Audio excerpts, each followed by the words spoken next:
Nobody explained Varna to you properly, so you think Brahmin and Shudra are just castes that the Manusmriti made up. But Varna, Jati, and caste are three different things, and here's the tea. So, first things first, the word Varna in Sanskrit originally meant light or color, and its first use is in the Rig Veda, which describes the two opposing tribes of ancient Bharat. Number one is the Aryas, a group which performed Vedic fire based Agni rituals, and the Dasas or the Dasyus who did not follow that order. They looked and behaved differently. Now, as per research done by P.V. Kane, who's considered the most authoritative scholar on the Dharma Shastras and this subject, it's reasonable to think that the Dasa types were conquered by the Arya types and then originally assimilated into them to serve the needs, which is how the class of Shudras emerged. In fact, that word only appears much later in the Purusha Sukta of the Rig Veda, which is a later added hymn in which it codifies the four Varnas, Brahmin, Kshatriyas, Vaishyas, and Shudras, emerging from different parts of the cosmic Purusha's body,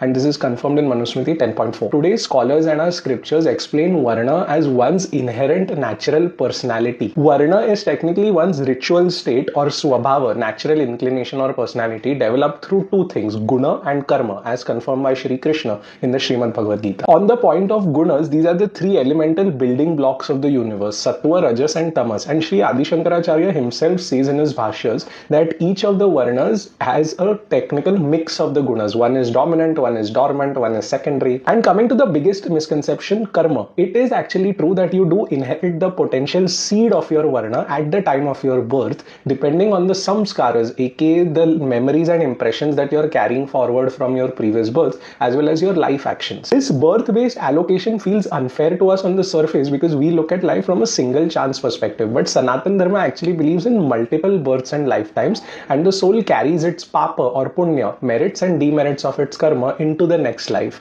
to determine which kind of family it will be born into. But here's the nuance people miss. Being born into a Varna doesn't automatically give you a free pass. You have to follow your Swadharma, which means your prescribed duties and actions, to activate it. Varna is avyakta or inactivated or dormant at birth, and only vyakta if you are continuously and consistently following your Swadharma and the samskaras, which are the Hindu rituals and rites. The Varna system is actually logical. It just says let each person work as per their natural tendencies and inclinations. It provided a sense of community and social stratification, in other words, stability, at a time in India where there was a lot of political upheaval and invasions. You can compare this to Roman, Greek, and Japanese civilizations, all of which collapsed without such a social system and then gave rise to their own power hierarchies anyways. So how did our Varna turn into Jati, caste, and caste discrimination or casteism? Let's find out in the next episode.